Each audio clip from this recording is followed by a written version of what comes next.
Yes, when you find yourself in times of trouble, Mother Mary comes to you.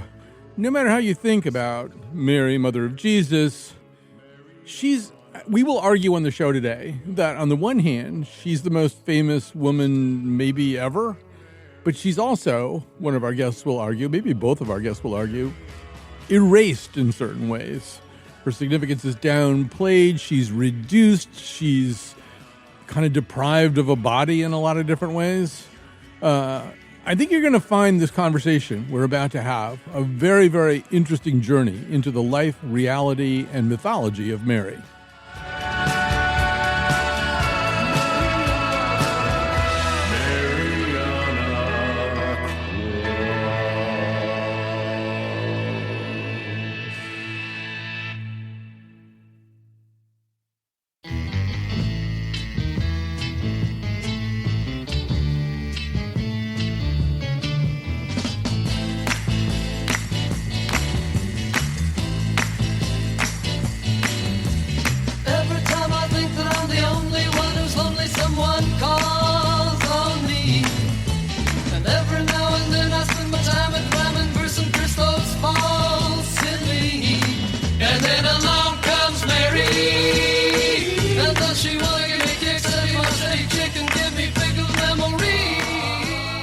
I couldn't help myself. We're going to be talking about Mary today, and before we begin with our guests, and we have two terrific guests, allow me the privilege of just telling you a very quick family story. So my father, for I'd say about 60 to 65 years of his life, was a very enthusiastic and knowledgeable heretic.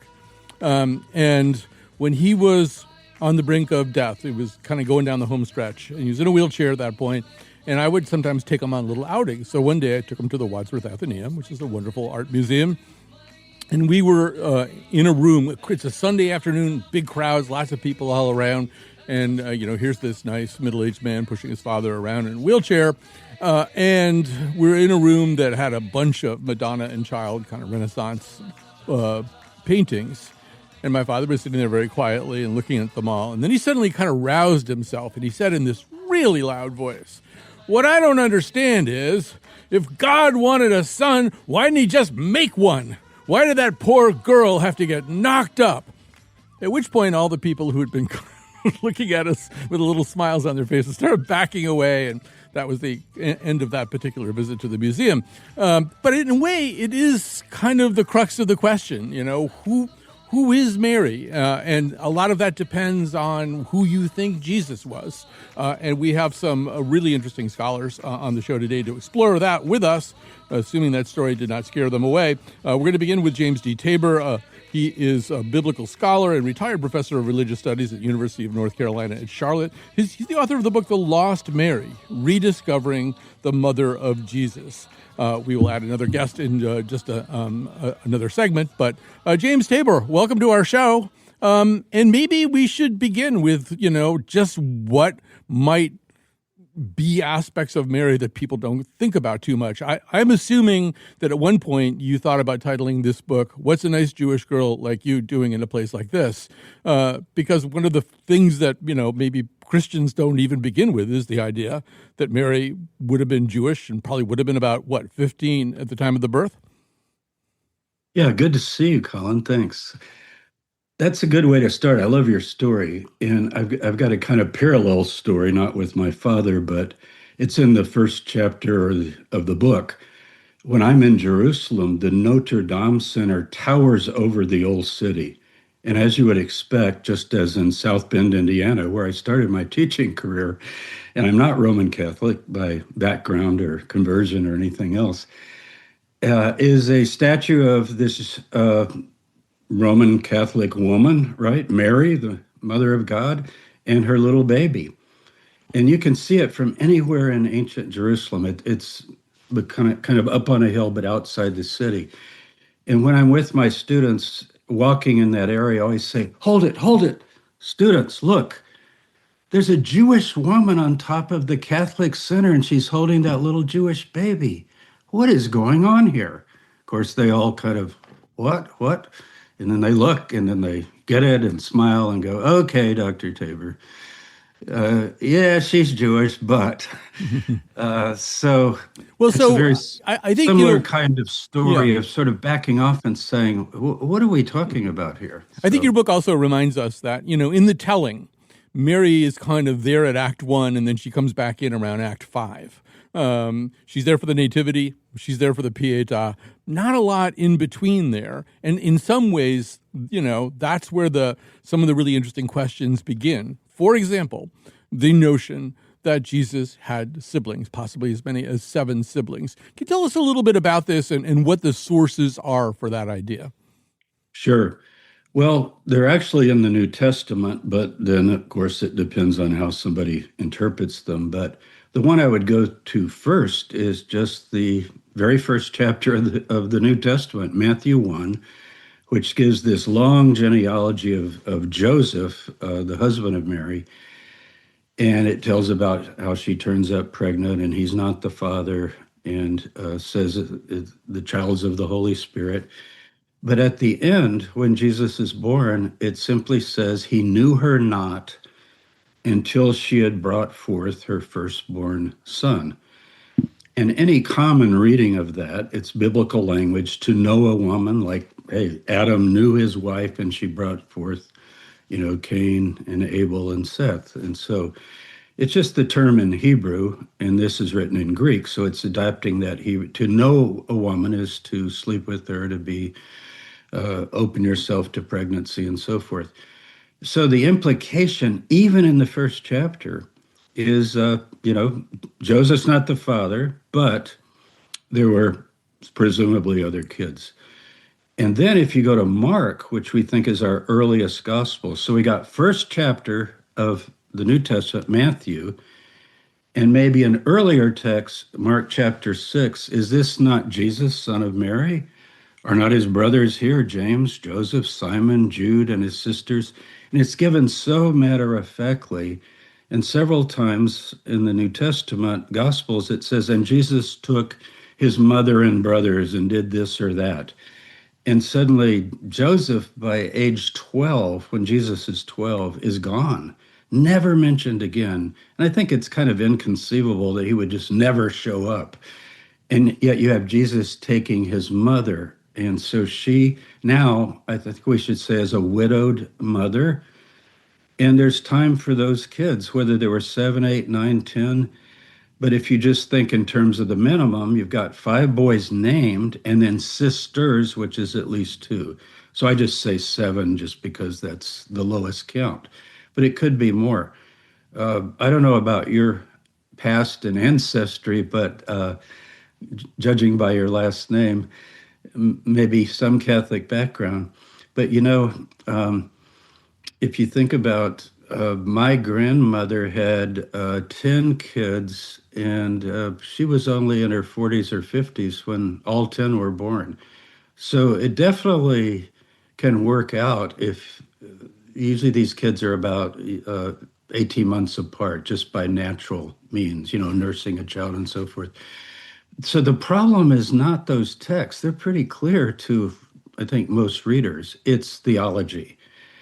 And that is, it's this idea within our culture that, well, holiness and sexuality can be compatible, but they don't really mix at the highest level. Like I don't want to compare it in a trivial way, but like, did your parents really have sex? Well, yeah, your family's here, but it's not. Uh, just let's not talk about that or something of that sort. But it's Right. And worse so than that. so some of the Yeah. early theologians, they don't want to see it that way. Yeah. There are those brothers, but it's just inconvenient. So pretty in the early stages of Christian theology, there's this idea, they're cousins, or they're some kind of half siblings or something. I mean, the theologians start dividing up around this question. Yeah. But And it's then it's a go ahead. little later than Yeah. I would say it's third and fourth Yeah. century. So it takes a while. Mm. Yeah. Mhm. And then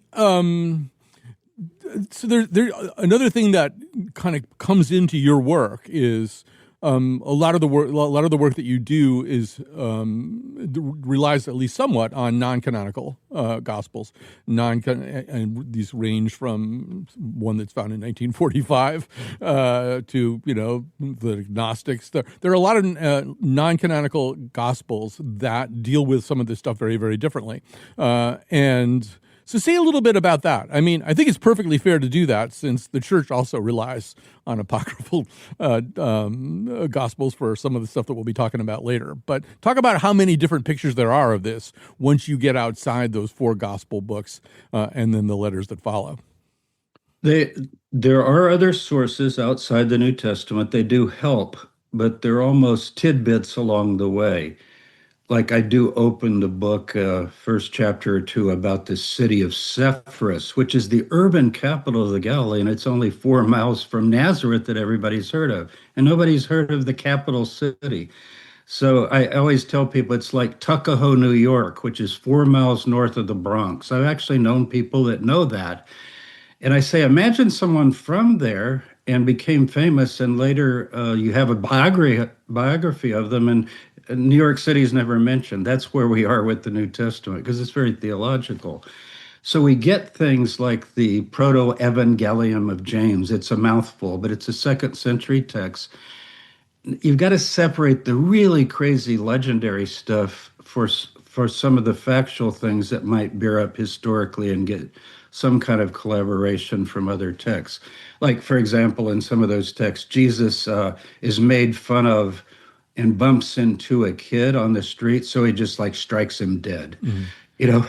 I wouldn't give that much credence. Or he jumps off a roof to show he can fly. Mm-hmm. So those kind of things grow up around all figures. But there are some very specific things that are important to your absolutely. Argument. One of them is that it is possible. I don't know how much beyond possible we want to say it is that John the Baptist, or John the Baptizer, as you call him, might have been Mary's nephew, and also possible and argued in the book that one of Jesus's brothers, James, takes over and kind of perpetuates the movement, takes over once Jesus is dead, and grabs the reins. So say a little bit about those two things. The sourcing on those is really good, and it's actually in the New Testament as well as outside, and that really helps when you sort of have that double track. So let's start with John the Baptizer, or Baptist. I just don't want people to think he's a member of the Baptist church here. But John the Dipper, it means to dip in water and to be baptized. In Judaism, it's called the mikvah, but it's to join the community, very much like the Dead Sea Scrolls. So Luke, one of our best sources for Mary, does say that when Elizabeth was pregnant with John, 6 months pregnant, that Mary fled to the little town Ein Kerem where Elizabeth and her husband lived and stayed 3 months. So here's a new scene that I've never seen in a movie, that Mary attends at the birth of John. So not only are they related, we don't know if it's aunt or something of that nature, but it's a word that means a close relative. When we would say that, I'm related to that person closely. And you could see the intimacy of the birth of these kids. And then Mary goes back to Nazareth after that. So that one's really important. As far as James, we've got all kinds of sources on James. It's just that they got forgotten because of Peter becoming known as the Pope and the head of the church. But again, some of them are in the New Testament. When Paul goes to Jerusalem, and this is well documented in his letter called Galatians, he said, I saw Peter, okay, and I saw James, the Lord's brother. And it's very clear as he goes on to talk that James is in charge. He talks about the pillars of the church. And guess what? Here's the order: James, Peter, and John. It's hierarchical. So if you take that and then look at these other sources, for example, Nag Hammadi, you mentioned, 1945, Gospel of Thomas. What an amazing saying occurs there. The disciples go, you're going to leave us. What are we going to do? And he says, no matter where you go, look to James the Just. And that's his brother. So that's actually in that particular gospel. It's then backed up with other parallels, even in the New Testament. The biggest decision the church had to make was what to do with Gentiles, non-Jews. Can they just come in? It's a Jewish movement. And the decision was, yes, they can come in based on their faith in Jesus. They don't have to convert to the religion of Judaism. And it's James who stands up in the book of Acts, chapter 15, like he hits a gavel and says, my decision is. And at that point in the book, you wonder, who? Who is this now in charge saying his decision? But when you read it the other way, you suddenly realize, well, because he was appointed by Jesus in these sources to be the main person. Today, people, my students, everybody would say, James who? Mm-hmm. Yeah, You've got two Jameses in the 12, and he's not one of if he's not one of those, well, where's this other James coming from? And I think a lot of what we're talking about here, too, I've always said that there are very few truly monotheistic major world religions, and Christianity is certainly not one of them. I mean, you start with the Trinity, you've got angels, you've got saints, and as you point out, you have Mary and maybe some of her other offspring, too, but especially Mary as this kind of liminal figure who can connect the human to the immortal, can connect the human to the divine. And I think, you know, in your book, I see that as the role that she grows into. She's not quite as divine as Christ. On the other hand, she's doing a pretty good job in second place there. But say a little bit more about how you see that. Well, in the early days, I think it was more the respect you would give a mother of the charismatic leader, the messianic leader of the movement. And when Jesus dies, his brother takes over the leadership of the movement. So she must have, and she lived in Jerusalem for all those years. I trace all of that. I do some of the archaeology of that. And so I picture her, again, we don't have sources. Last time she's mentioned is Acts chapter 1, which is the birthday of the movement after Jesus' death. And it says Mary, his mother, and Jane and the brothers were there. But what do you mean we're there? Were they just hanging out on a corner or what? Well, they're there all right. And I think over the years, as Paul went up to Jerusalem and others, and as people came in, I try to capture in the book a kind of not mother of God, that's later theology, but almost godmother, that people would want to come and meet and revere the woman who's still living, who ends up losing two of her sons eventually to violent deaths. Jesus by crucifixion, James the brother was stoned to death and beaten to death right in Jerusalem about 7 years before the Roman destruction. Whether Mary lives to see that, I almost hope not. But she well might have if you just think about the age, if she was in her 70s. But, you know, I think another part of the picture that emerges, and it's very much there at the end of your book, is this can be looked at as, pardon the expression, a one-man show, or it can be looked at as a movement that had a lot of interesting moving parts and other people in it, and maybe kind of a family business, if you'll pardon that expression. But maybe say a little bit about that. There's a way of thinking about all this, with Jesus having siblings, with Mary having the role that she played, with John the Baptist being maybe a nephew, that this isn't so much a one-man show. Precisely. And just as soon as you add the brothers in the household and you begin to imagine a Jewish household outside the major city of the Galilee where the king Herod Antipas lived, he's not technically a king, but we call him a king, a ruler. He's the son of Herod the Great. It's called a tektart, technically one of the four rulers.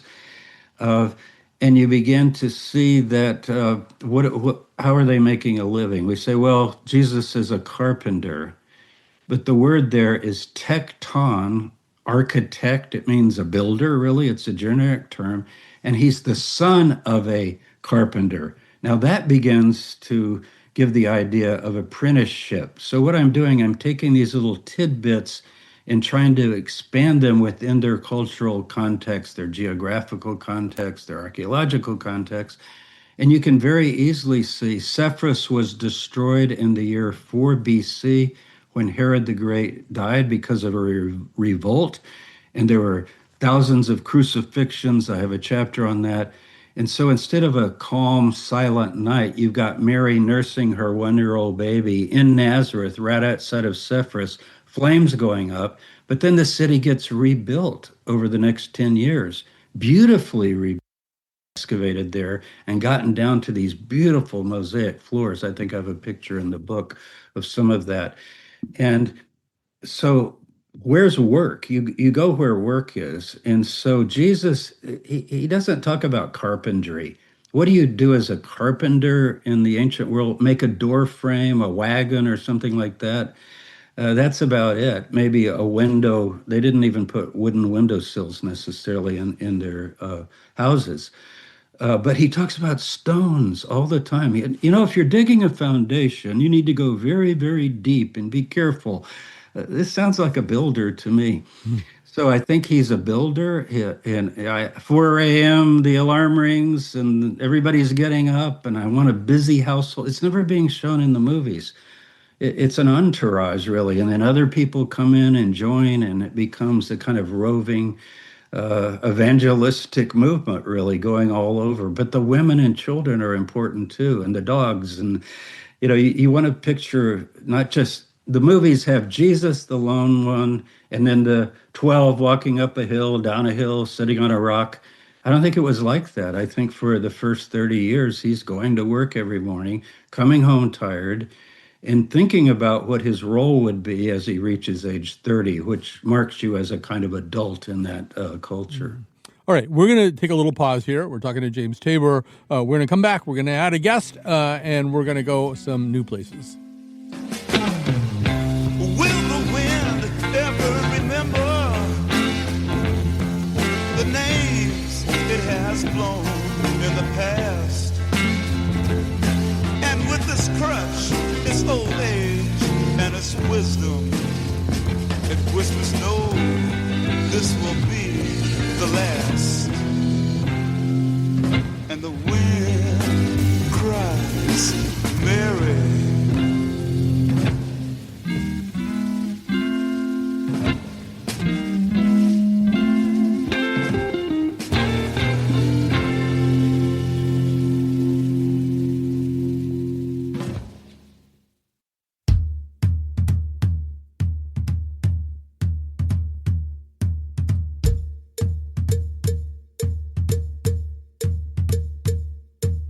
Mary had a baby born in Bethlehem, and every time that baby would cry, she rock him in the weary land. Mary rocked that baby all night, rock that baby all night, rock that baby all night. I say all night long.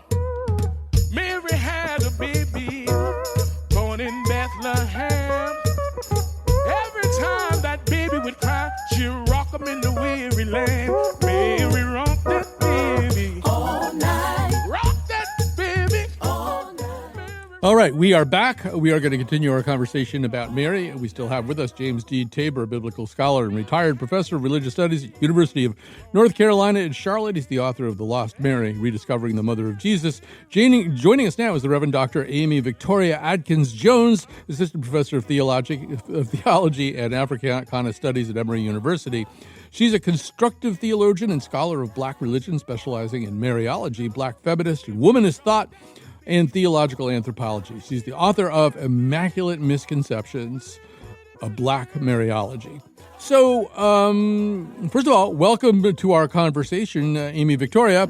And I should tell you that when the first time we had a meeting about this, and Robin Doya-Nakin said she wanted to produce a show about Mary, I think maybe the first thing I said was, well, we got to talk about the Black Madonna, because I'd been in Rocamadour in France for a completely different reason. And suddenly there's all this stuff about the Black Madonna. I said, I got to go see what this is. And I don't think I realized at the time that this was just a small piece of a much larger whole. So can we kind of start there and talk about this idea of Black Madonnas? They exist both in Europe and in the New World, and I'm not sure where else. Yeah, of course. Well, Colin, thank you so much for having me. And thank you for these excellent music choices. I am really impressed and a fan. So Black Madonnas are incredible and really wide-ranging. They are the statues, the icons, the paintings of the Virgin Mary, sometimes with Jesus, sometimes without that have dark or even, completely black skin. And so they exist all around the world, right? And in places that make a lot of sense. In Ethiopia, the Orthodox Church, every Madonna is a Black Madonna. There are all of these traditions. But it's interesting, the Black Madonnas that most folks associate with and that are recognized by the church, many of them exist in Europe. And part of their lore is around the question of being Black, and what that means and what that doesn't translate into meaning. And so there are wonderful ones all around the European continent. There are many in the Americas as well. And folks have found, healing, miraculous, intervention on behalf of, Christ, the Godhead, the Virgin Mary, in and around these sites. So they attract millions of pilgrims all around the world and are deeply embedded in many folks' life and devotion to God. Yeah, and one thing you sort of alluded to, but I want you to say a little bit more. These are kind of working Madonnas. They're not just sitting around being admired. They're doing things having to do with helping people with specific problems or with liberation issues and maybe resisting colonialism. Say a little bit more about the work they do. Yeah. So, while they are beautiful, they are, they're not trophy Madonnas, if you will. They are sites and are representative of the Virgin Mary as one who is bringing the prayers of the people before God. They really represent the idea of Mary as intercessor, and Mary as one who not only shares the kind of compassion, right? Like we're thinking toward the passion of Christ. Mary is seen as the one who brings compassion, shares in the sufferings of her son. But she also is one who cares and is one as exemplar of the human race, is one who wants to communicate, wants to comfort, wants to hold vigil with all of those in humanity who are living their lives and facing, some of the difficult reality of life. So she cries, she sometimes bleeds, she sometimes, laughs and has these different apparitions and all of these different traditions around Madonnas and around Black Madonnas as this kind of sort of holy sector of these icons. But she is one who responds, and that means a lot to a lot of people. I want to come back to crying and bleeding in just a second. But I want to bring James Tabor back in and have both of you talk about this. And I had to kind of reverse engineer this today as I was trying to understand it. But one thing that became clear to me is that in the last couple of years, and it really probably starts more like 30 years ago because things in the Vatican move pretty slow, there's been sort of a crackdown on Mary. And so we get a document by one of the major Vatican committees released sort of 2024 into 2025, Mater Populi Fidelis, which basically it's a 20-page document which says that means the mother of the faithful people of God. And they seem to be worried that she's getting too big. For her own britches, I guess, and that she is being called co-redemptrix and mediatrix of all graces. And the Vatican rejects those things and says whatever she does, her intercessions are properly seen as taking place through the agency of Jesus Christ. And they also, right around the same time, changed the rules for the validation of Marian apparitions. So one of the things that Mary does, if you think about it, is she appears in places, so and much more often than Jesus does. Once again, there's that liminal quality of she's somebody who might appear to you in Lourdes or Guadalupe or wherever. And they changed the rules about that. And they say it's no longer up to the bishops. No, there is no Marian apparition that we can sign off on unless the Pope personally signs off on it.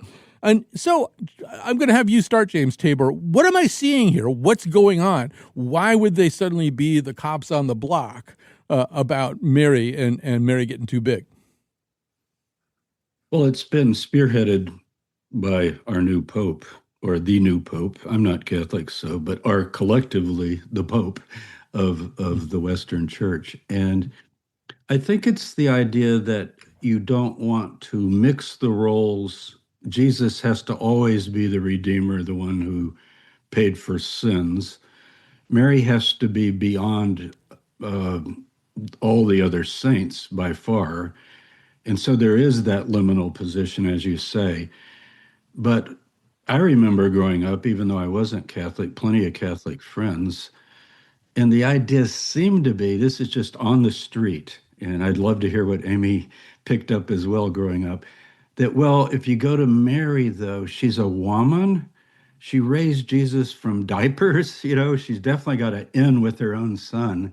And maybe that would be what we might say in Israel, it's a local call. So to Mary, you're going right to Mary with your request, and she's also a mediator of these revelations and so forth. For my study, all of that is later, and I don't expand much on it, and I'm sure Amey has better understanding of that. But I went to the University of Chicago, and the Pope actually was in a few of the classes that I took because of that Yeah. Chicago consortium. So we're both old enough. And I wish I remembered him. I'm sure he doesn't remember me. But I think of him trying to, he's very intellectual and very scholarly and clearly reads. I'm sure he'll read both of these books. He's that type. And he wants to be sure that everyone is clear on who's the Redeemer, who dies for the sins of the world. That has to be the one who came forth from God and is actually part of the Trinity. And Mary's not that.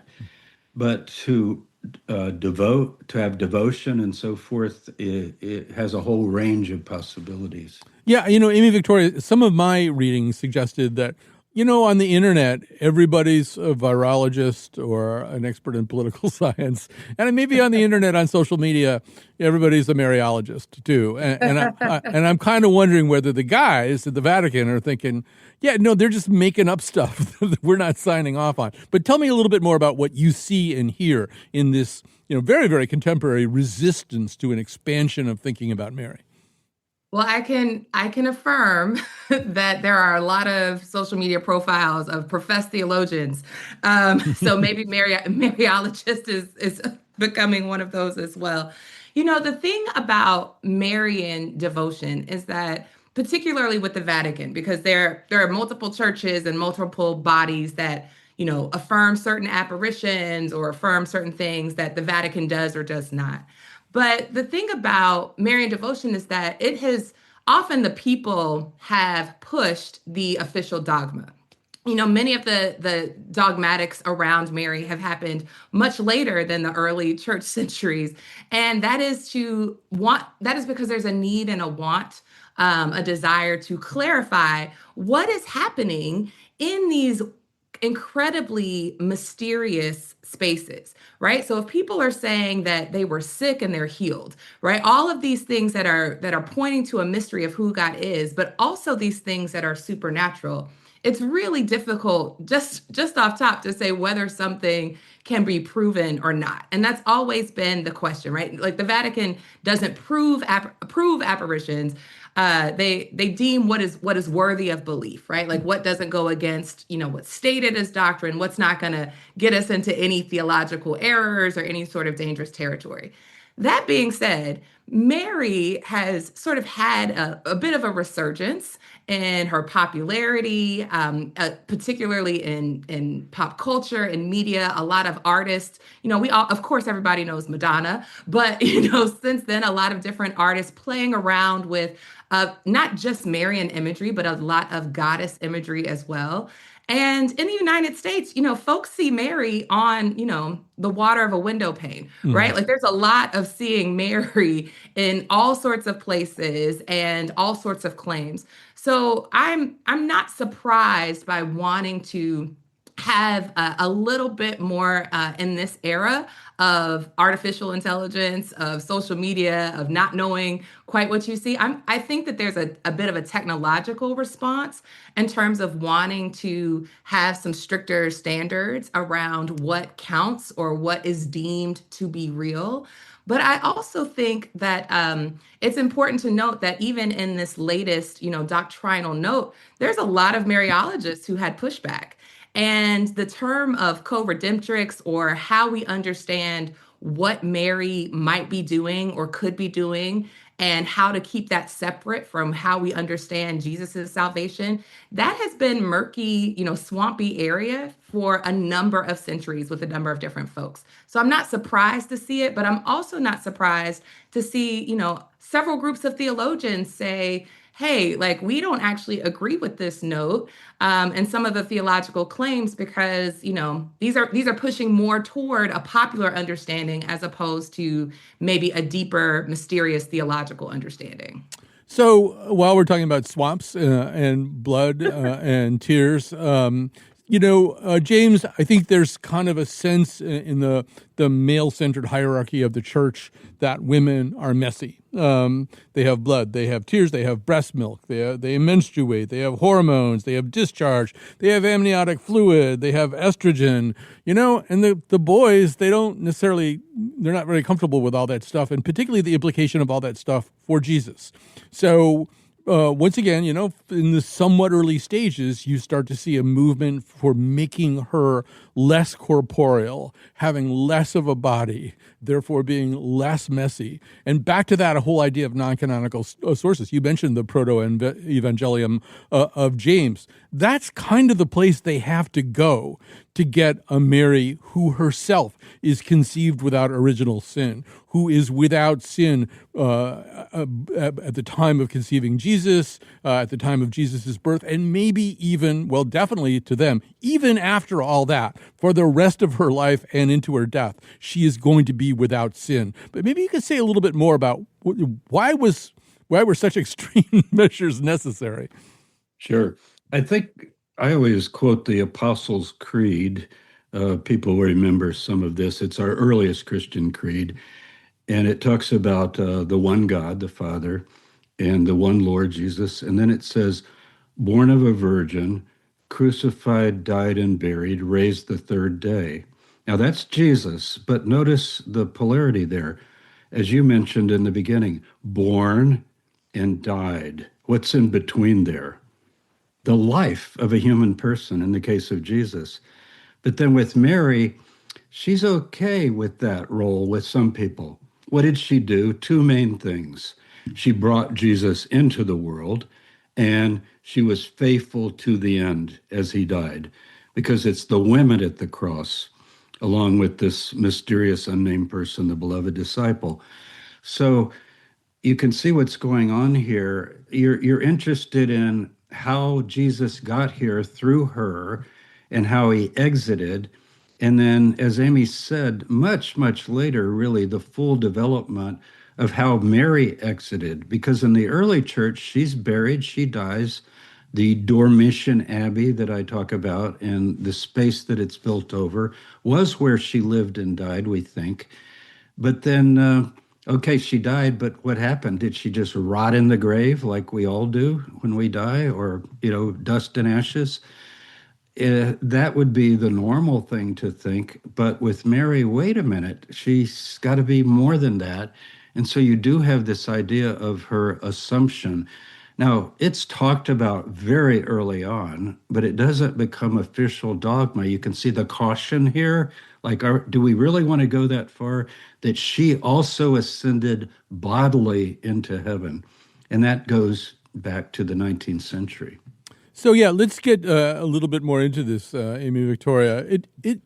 Is it a stretch to say that some of this is almost a fear of women, a fear of the way women really are, that Mary has to be made into this kind of sanitized version of a woman, that you unwrap from some sterile packaging or something?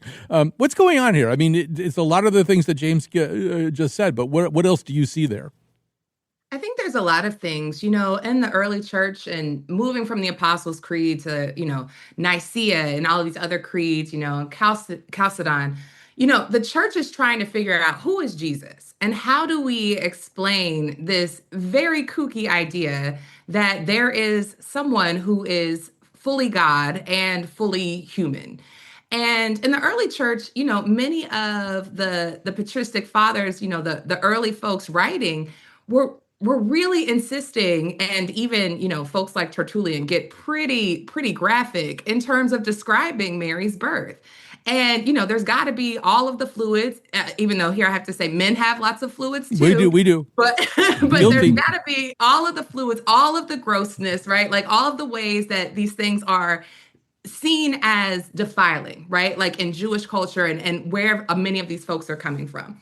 But there's got to be a real birth to demonstrate that Jesus is human. There's a lot of folks saying that he just appeared to be human. There's a lot of folks saying that the flesh is bad and that, we're all trying to escape. There's all of these things that folks are trying to work around and make sure we make sense of.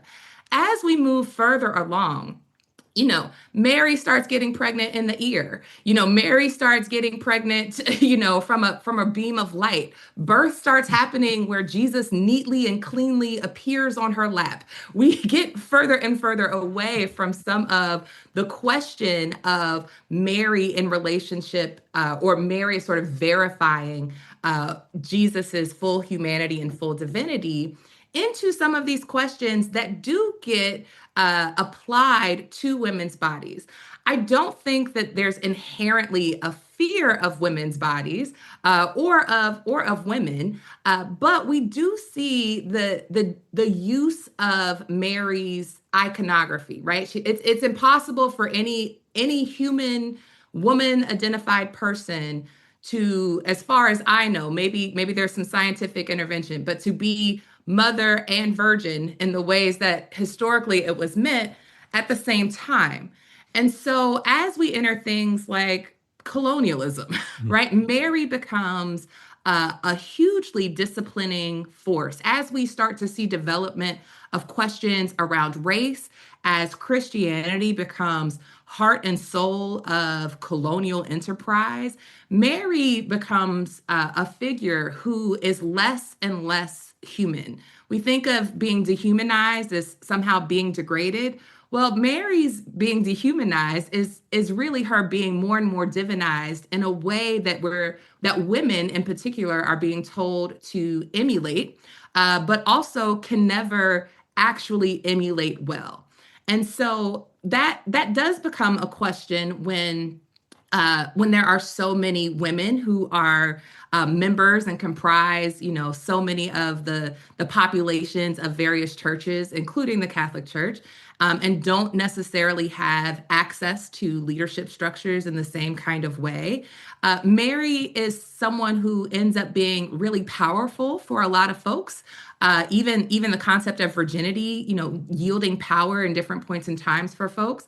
But she also is someone who ends up being, really, really, really on the side of power and the oppressor historically, which we have to ask some questions about how we get from her Magnificat and her descriptions of who God is and who God is for, to the ways that, her image is used to qualify a lot of violence in the world.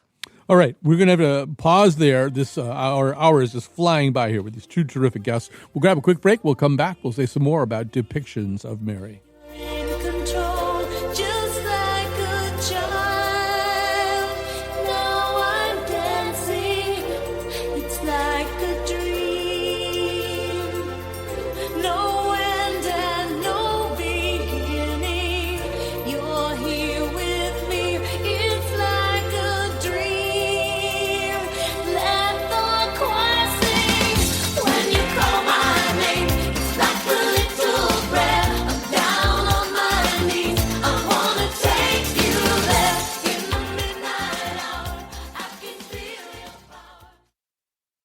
Time for a few quick thank yous, starting with the maestro, Dylan Reyes, our technical producer. This particular episode was produced by my boss, Robin Doyen-Aiken. So I've been really careful not to mess it up, because otherwise she might want to make some changes. But I think it's going well, and it's been really fun working with Robin this way. This is all her idea and her execution, and it's been really, really fascinating. And will continue to be for the final segment. We're going to talk some more about the way that Mary is depicted, and we're going to do that with James James D. Tabor. His book is The Lost Mary, Rediscovering the Mother of Jesus. And the Reverend Dr. Amey Victoria Adkins-Jones, her book is Immaculate Misconceptions, A Black Mariology. So first of all, Maestro, get the Aretha clip ready here, because I want to talk about depictions, particularly sort of visual depictions. But Amey Victoria, I thought about this song when I started working on the show, and then I thought, no, it's going to be kind of cringe, particularly if I play the Beatles version of it. But the more I looked at your work, I thought, maybe Lennon and McCartney were kind of seeing around the corner here a little bit here, because it really does connect pretty well from what they were to what you're talking about to what they were singing in 1968. But let's hear Aretha do a little bit of this song. Lady Madonna, children at your feet. Wonder how you ever managed to make ends meet. Find money when you pay rent. Did you think the money was heaven sent? Tuesday afternoon is never. Well, you know the rest of the song. But so Amey Victoria, McCartney said that he started out writing about Mary, and then somehow or other, I think John Lennon got involved with the lyric. It really became about a working class woman, maybe a single mother who is struggling to make ends meet. And I think that transition is kind of interesting based on what we're talking about right now, and how do you reclaim and repurpose Mary so that she is relevant to the circumstances of people today who are not in power? Yeah, so I love this song, and I love Aretha.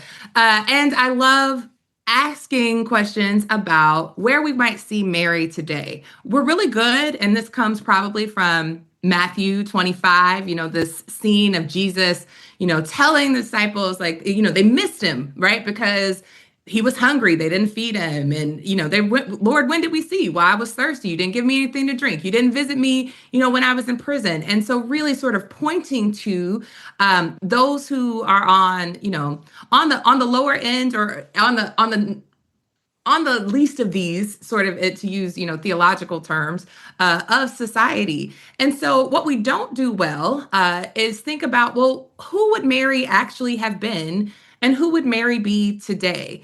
And Mary, she is named and sort of imagined alongside, those in power as queen, and as, sort of being all powerful, and in these various sorts of, collusions with hierarchy. But scripture and even, these non-canonical stories really speak to that she is kind of a regular girl. And she's not coming from all of the wonderful circumstances. The later Gospels imagine her as, her Anna and Joachim might have been, wealthy or things like that. But her humility and her sort of care of others is pretty consistent in the tradition. And so you have to ask, well, wait, where are women, giving birth in conditions of duress? Where do we see inequities in terms of how we have access? When we pull out the nativity scenes every Christmas, are those just nostalgic for us? Or are we actually asking questions about folks living in and with and among us in society? And in my work, I think about the Black Madonna, one, because there are all of these sorts of sacred explanations of her that make me ask a question: how can these images of Black women really be so sacred, and that not translate to actual Black women you might actually encounter? But also to ask some different kinds of questions of how we understand resourcing one another, how we understand community, and how we understand equity in a world that continues to find our resources on very different planes. James Tabor, we're almost out of time, but you got about 45 seconds to say how you want to see Mary understood right now in this moment.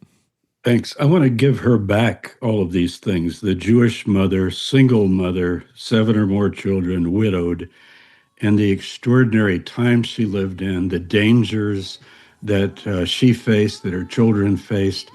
I've got this chapter called 2000 Crucifixions. She witnessed that and lived through it, holding one of her babes, Jesus, in her arms. So I want to put her back there, and I think there we can find new inspiration for Mary. Not the Queen of Heaven necessarily, not the Mother of God necessarily. Those are theological things. But put her back in her time. I try to do that. and also as the teacher, capital T. Okay, I'm gonna have to stop you now. I'm really, really sorry. So we are that's flat it, out the of time. teacher. James Tabor and Amey Victoria Adkins-Jones, thank you so much. Thanks for listening to